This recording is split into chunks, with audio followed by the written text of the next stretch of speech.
that one too.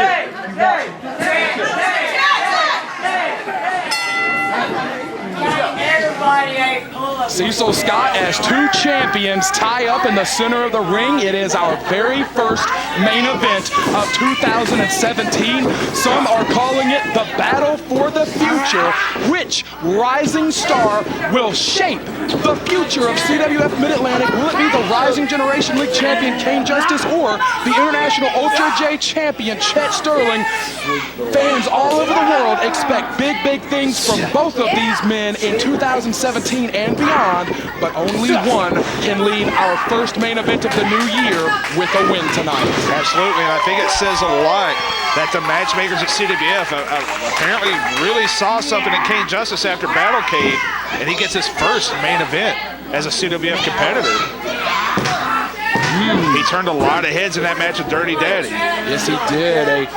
One of the great opening matches in the history of our anniversary supercard that saw Cain Justice capture the Rising Generation League Championship. Oh, nice hold here. And quite frankly, you know, like him or not, and a lot of people don't, he did, oh, shoulders down! He did what he said he was gonna do. He said he was gonna win the tournament, and he did. He said he would leave Battlecade as the champion, and he did. Earlier tonight, nice transition into that arm bar, but Chet got the arm hook.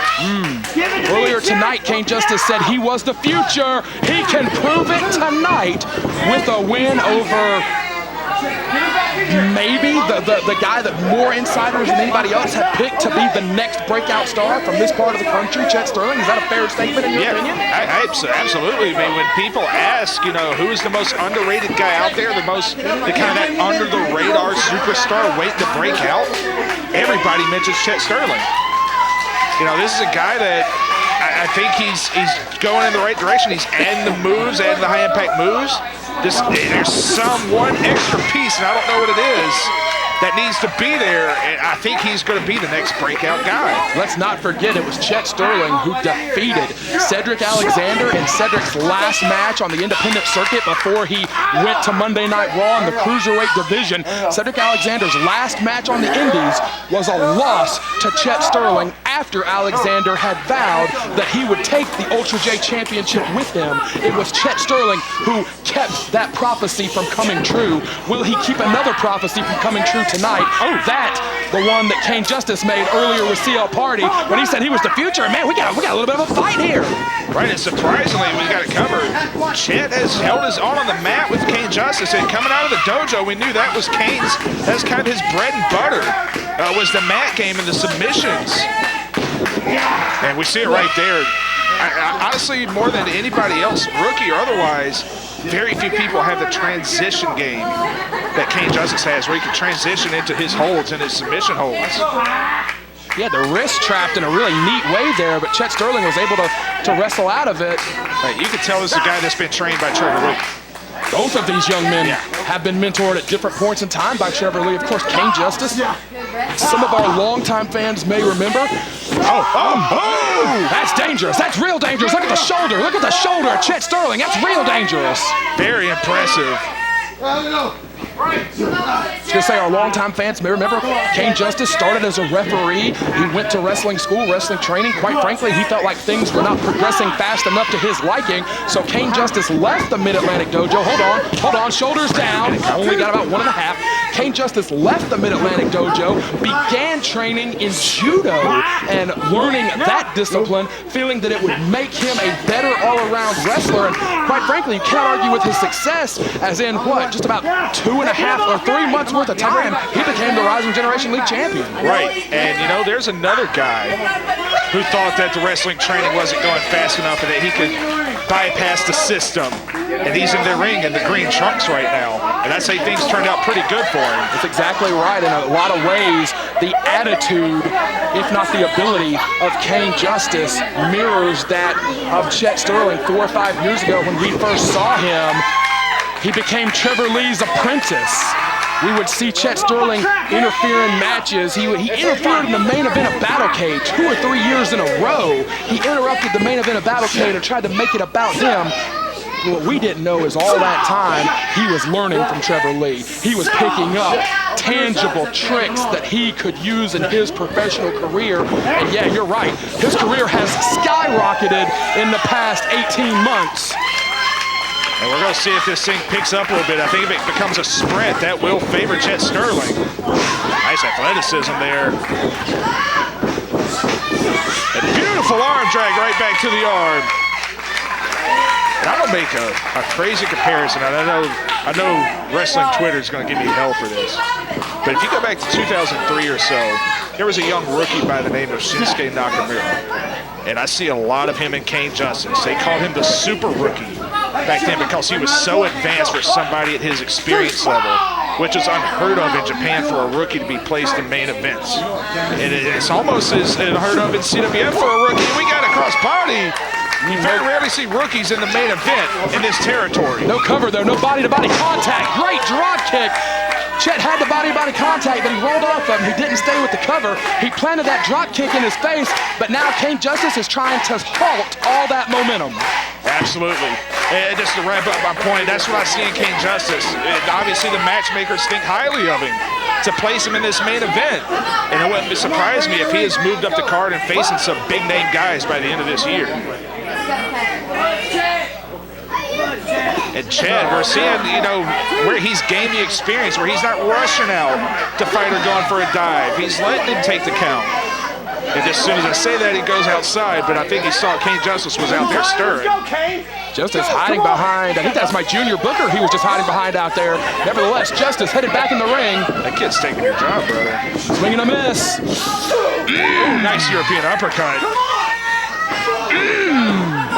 Who wins in a slugfest between these two, Seabear? Oh, well, right now it looks like Chet, but I think if you're down to brass tacks in a striking match, Cain does have that martial arts background.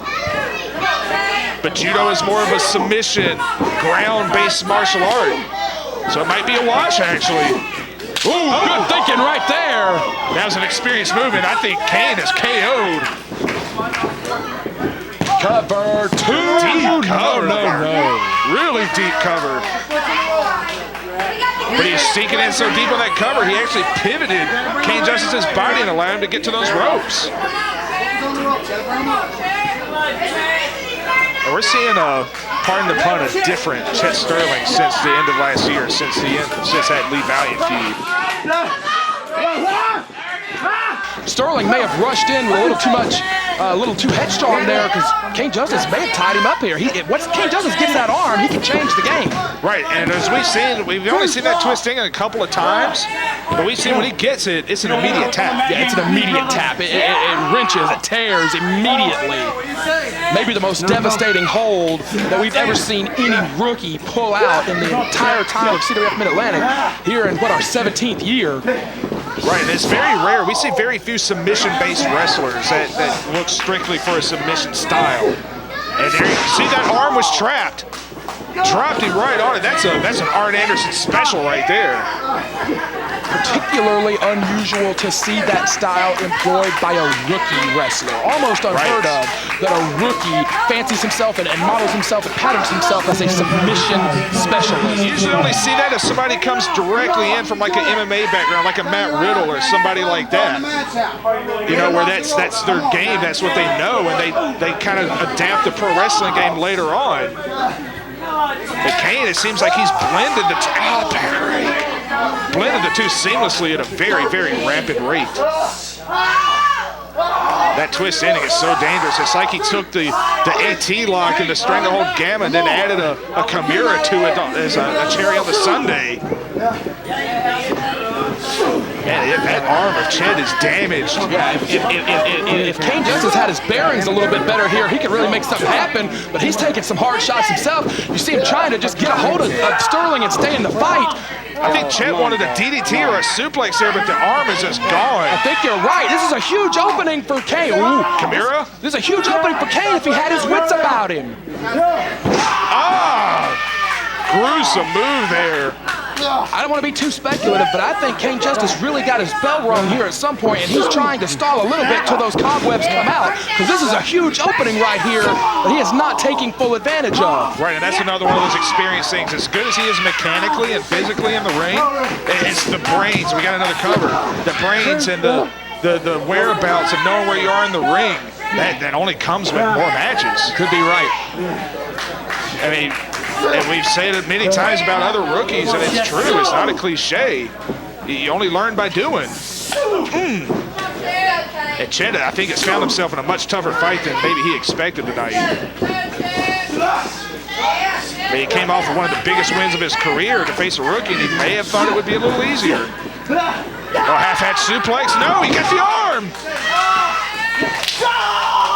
Man, he may have dislocated that elbow, Brad. That was real dangerous. And a very unique move. You don't see that in another cover. And that's I'm a little impressed by the whereabouts and the wherewithal here. He's targeting the arm, but when the man's down, he's still going for covers. You know, sometimes the submission isn't always there, but still try to get the win.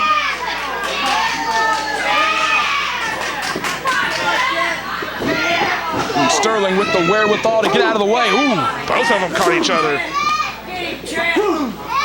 Sterling tagging him here. I don't know if a stand-up game is what he needs to be doing. I would use my quickness. I would use the true Ultra J style if I was Sterling. Especially with only one arm right now. Sterling, ooh, he loves that half and half. Oh, stuck in. Got the cover, yes sir. Couldn't get any weight on the shoulder though. That was great to see, no wasted motion from Sterling. He just leaned back on the cover. Yeah, that's the gained experience that he's had. 2 minutes remain. Man, and this thing has gotten deep into this 15-minute time limit. Yeah, our first main event of 2017 is not disappointing at all. Sterling going to the top, could be the blockbuster. He's not in position for the high fly flow. Could pull out something different here. Oh, he didn't get the blockbuster. He did not get the blockbuster. Cain pretty much just a big judo throw. He's going for the twist ending. Twist ending, he's trying for it. Chet turned into it though. Chet is creating space. Chet is creating space. Oh, cradle, two. Got it. Beautiful defensive wrestling by Chet Sterling, and he wins the first main event of 2017.